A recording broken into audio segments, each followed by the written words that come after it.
todos y sean bienvenidos a la zona conocida, mi nombre es Lazo y hoy les traigo un nuevo video. Este video es la continuación de lo que vendría siendo la parte 1 de la historia del doblaje mexicano, la cual no solo es la industria más importante de toda Latinoamérica, sino también una de las mejores del mundo, la cual tiene una gran historia detrás, al igual que existen muchos grandes exponentes en el medio.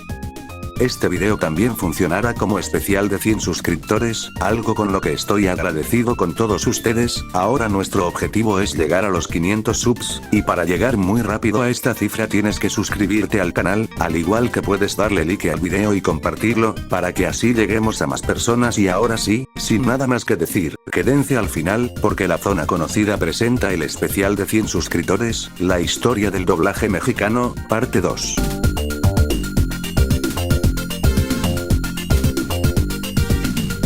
Antes de empezar tengo un aviso muy importante, 100% real no fake, pues como me están rugiendo las tripas como típico jefe explotador, vengo a recomendarles una aplicación en la cual muchos podrían servirles, pues imagínate ganar $20 por solamente usar internet. Estoy hablando de OnlyGain, el cual solamente tienes que usar tu teléfono conectado en una red de internet para ganar video, y si te metes al link que dejaré en la descripción y en los comentarios, ganarás tus primeros $3 de forma gratuita. Ojo, solamente si te metes al link que dejaré en la descripción y los comentarios, se los agradecería a todos, de esta forma estarán dándole de comer a este muerto de hambre. Y ahora sin nada más que decir, vayamos con el video.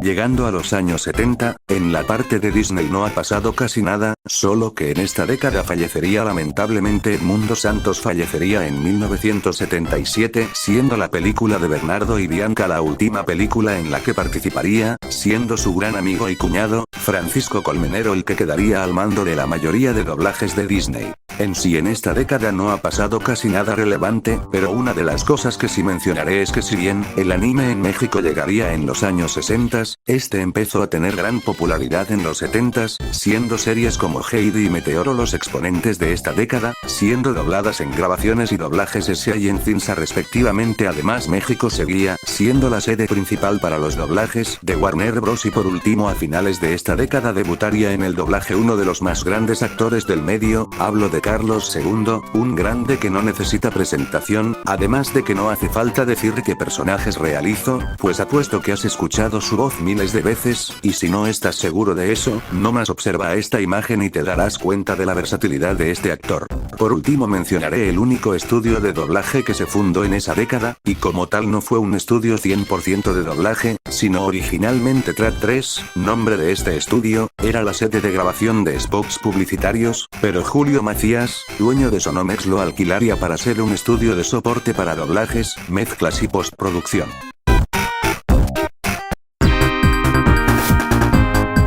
En la década de los años 80, México sería aún la gran sede para los doblajes de grandes productoras, pero, a pesar de eso, Disney mandaría algunas cuantas películas a doblar en Los Ángeles, California. Además a finales de esa década, Disney implementaría una división que favorecería a los doblajes de todo el mundo en sus producciones, el cual hablaré más a detalle en la década de los 90s. En esta década también debutarían varios actores como Daniel Abundis, Irwin Dayan, Víctor Hugo Aguilar, Mario Albizu, Gerardo Reyero, René García, y el que para varios es el más importante de todos, el mismísimo Mario Castañeda, quien para muchos es considerado el mejor actor de doblaje. Si bien hay debate sobre si es el mejor de la historia, sin duda alguna es alguien que tiene una gran trayectoria de 42 años de doblaje a la fecha en que se graba el video. A la vez también ha logrado grabar cientos de personajes, el más emblemático de todos es obviamente Goku de Dragon Ball. En esta década Cinsa cerraría, debido a que este fue vendido a Televisa, cambiando de nombre a Telespeciales S.A. Este estudio realizó el doblaje original de Karate Kid, al igual que el de Los Cazafantasmas, y también doblaría en la película de Rambo, pero este estudio tampoco duraría mucho, pues este estudio se fusionaría con otro a finales de la década, el cual es el Sisa Oruga, pero hablaré de esta fusión en la década de los 90.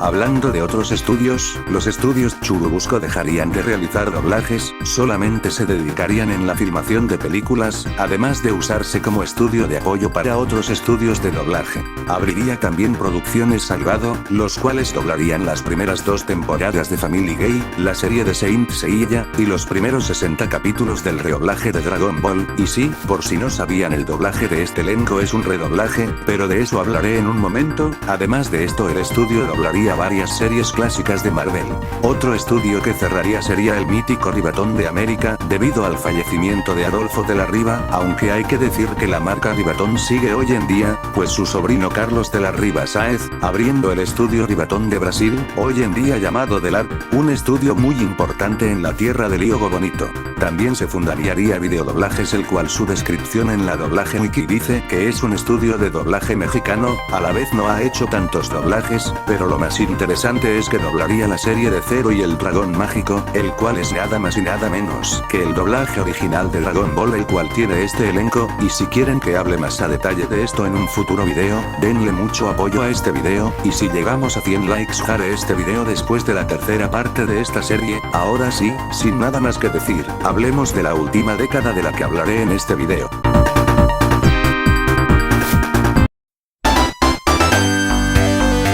Por último, en los años 90, Disney Character Voices se expandiría a todo el mundo, incluyendo la división latinoamericana, aunque en todo el mundo excepto en Estados Unidos era conocido como Buena Vista Dubbing Productions. Para Latinoamérica, el actor Javier Pontón como agente creativo, llevándolo a supervisar las grabaciones y mezclas de los doblajes al español mexicano y doblaje brasileño de las producciones de Disney, pero más tarde, en 1993 sería el supervisor internacional de Buena Vista Dubbing Productions, supervisando ahora doblajes en 32 idiomas en el mundo.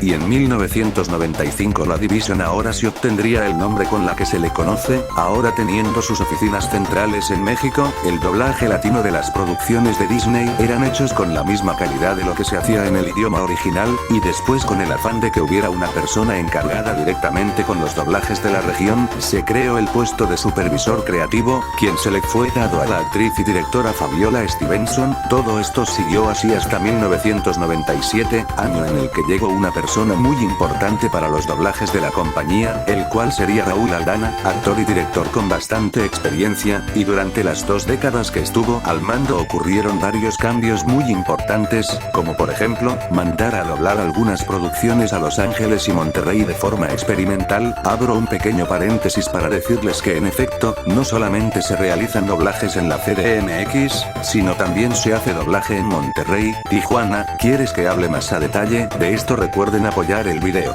Regresando al tema principal, Raúl estableció también el método de trabajo Day and Day. Este método consiste en realizar una producción cinematográfica en máximo 4 semanas, en donde 5 días bastan para grabar una producción live action, o 7 en caso de ser una producción animada, o hasta 10 días si la producción es musical. Después de eso hay un día para control de calidad, un día para retakes, que es regrabar un diálogo que fue intangible, 3 días de edición de diálogo, 4 días de mezcla y un día de Prime Master. Todo esto debe de cumplir con los requerimientos de calidad de la empresa para que posteriormente las producciones sean distribuidas en LAN.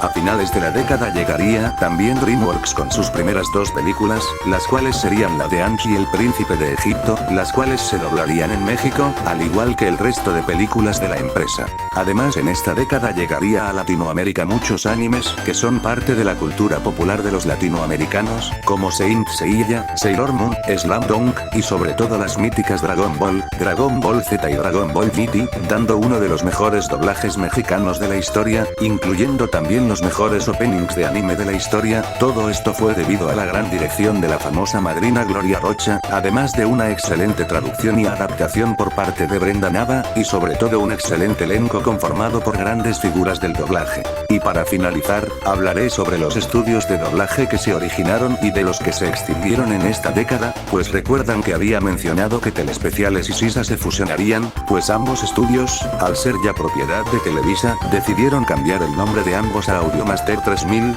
quizás uno de los estudios más recordados y polémicos de la historia, pues han doblado todas estas series que se muestran en pantalla y que son queridas por el público latinoamericano. También se fundaría el estudio Audio Post, encargada de doblar las aventuras de Billy y Mandy, la segunda y tercera entrega de la saga Harry Potter, y las películas live action de Scooby-Doo. También llegaría Art Sound, que fue parte de Grupo Macías, y por ende sería estudio hermano de Sonomex. Este doblaría Naruto, La teoría del Big Bang y Drake y Josh, así como otras series de Nickelodeon. Arts Pop sería otra empresa de doblaje, la cual también fue escuela para futuros actores, y que colaboró con Grupo Macías. Este fue fundado por el mítico Luis Alfonso Mendoza, el cual, si bien la empresa sigue existiendo, esta está inactiva debido a un triste acontecimiento el cual hablaré en la siguiente parte. Llegaría también doblaje audio y traducción, que harían desde la quinta hasta la octava entrega de la saga de Harry Potter, además de la segunda y tercera película de Batman de Christopher Nolan y también las primeras temporadas de Game of Thrones, entre otras producciones.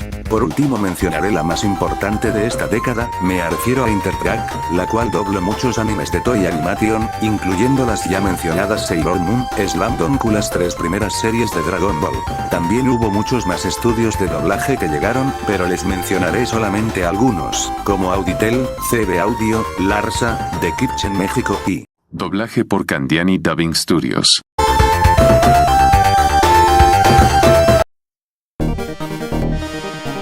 Muy bien amigos, eso fue todo por el día de hoy, espero que les haya gustado esta segunda parte de los datos del doblaje mexicano y si fue así dale like al video, además de suscribirte para hacer crecer a este canal, además de activar la campanita para que te llegue notificación cada vez que suba un nuevo video, y ahora sí, sin nada más que decir, yo soy Lazo y nos vemos el próximo video.